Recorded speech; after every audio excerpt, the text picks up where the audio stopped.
Swirl of the root.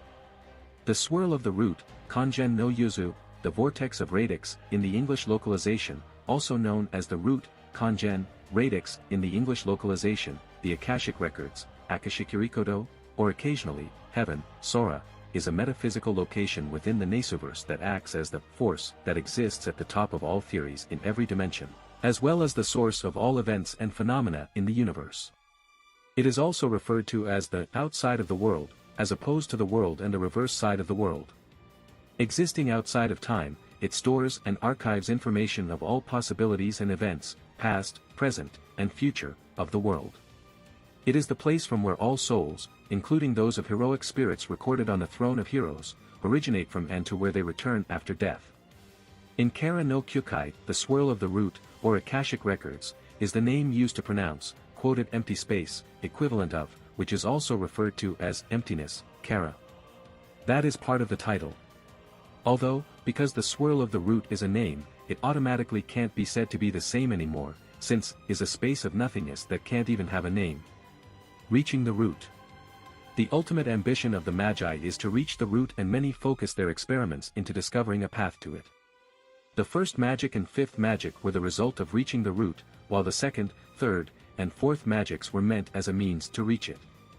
There are various methods used in attempts to reach it, usually involving reaching the pinnacle of a certain concept.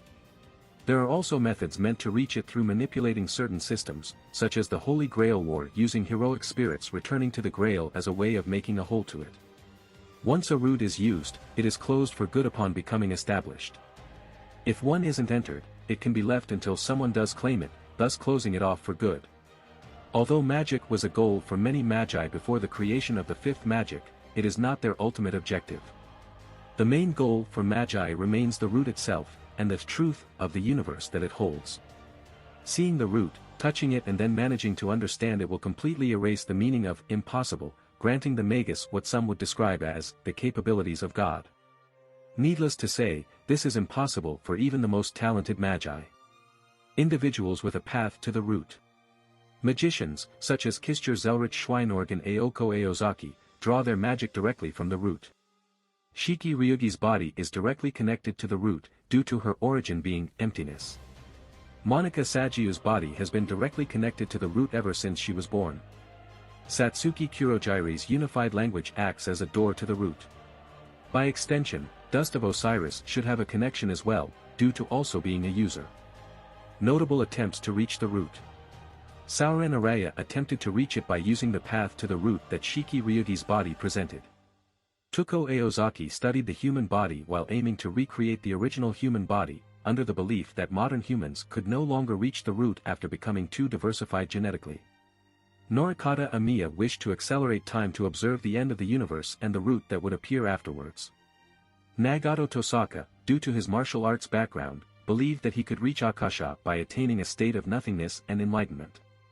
As it has no connection to this actual world, the Church, which is only interested in this world, finds it completely meaningless. Those who have touched it directly have never returned to the world.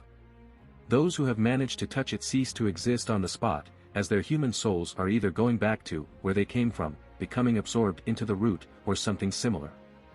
The exact details are unknown, so even Magi who have left their names in history have refrained from touching it. There are also magicians who have come close to it, but backed away before touching it, like Aoko Aozaki, and Magi who have gotten close to it to stabilize their own magecraft in a hurry. Aoko believes that it is possible those who end up there become God, in a sense, so there is no reason for them to come back. It is also possible they cannot come back because, being God, isn't truly such a wondrous event as humans may think. Both those who succeeded and failed touched it and couldn't return to the world. It may be they told people about it is because the first person to become God wanted companions out of loneliness, or that their work on that side was so massive that they needed other companions.